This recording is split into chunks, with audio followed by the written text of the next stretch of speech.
দেখি না। আর একটা জিনিস দেখি বাজেটের পরে, বাজেট প্রস্তাবনার সপ্তাহখানেক পর নানা পর্যবেক্ষণ তুলে ধরতে এই সংলাপের আয়োজন করে গবেষণা সংস্থা সিপিডি।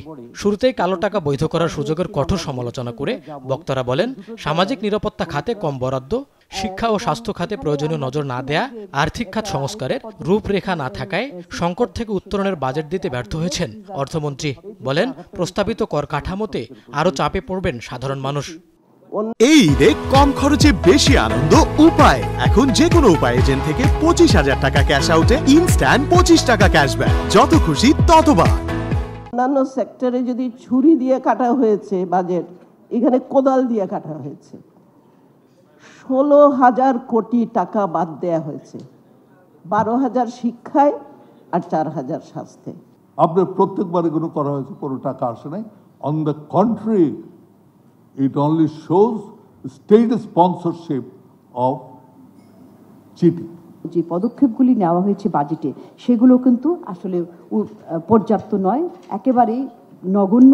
পারচেজিং পাওয়ারে একটা ইরোশন হয়েছে, সেইটাকে ফিরিয়ে আনার জন্য কিন্তু আমরা কোনো পদক্ষেপ দেখি নাই। বক্তারা বলেন, রাজস্ব আহরণ নিয়ে সুনির্দিষ্ট কোনো পরিকল্পনা নেই সরকারের। ফলে দিন শেষে অতিমাত্রায় ঋণ নির্ভর হয়ে পড়বে নতুন বাজেট, যা সুযোগ কমাবে বেসরকারি বিনিয়োগের। এছাড়া সুদের ব্যয় নিয়েও চিন্তার কথা জানান আলোচকরা। বলেন, অতিমাত্রায় দুর্নীতি, জবাবদিহিতা ও সুশাসনের অভাব জেঁকে বসেছে অর্থনীতিতে।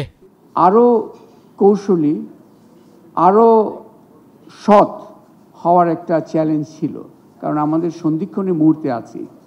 আমরা সেই উচ্চতর লক্ষ্যমাত্রাগুলো অর্জন করার জন্য আমাদের সেই আকাঙ্ক্ষাটা আছে এবং এটা করাটা প্রয়োজন।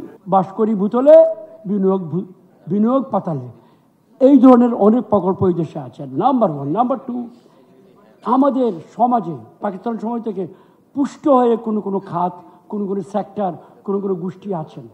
এ সময় ব্যাংক খাত নাম সর্বস্ব উন্নয়ন প্রকল্প ও বাজার ব্যবস্থাপনার সমালোচনা করেন বক্তারা। বলেন, সংকট সমাধানে প্রয়োজন ছিল আরও সাহসী বাজেটের।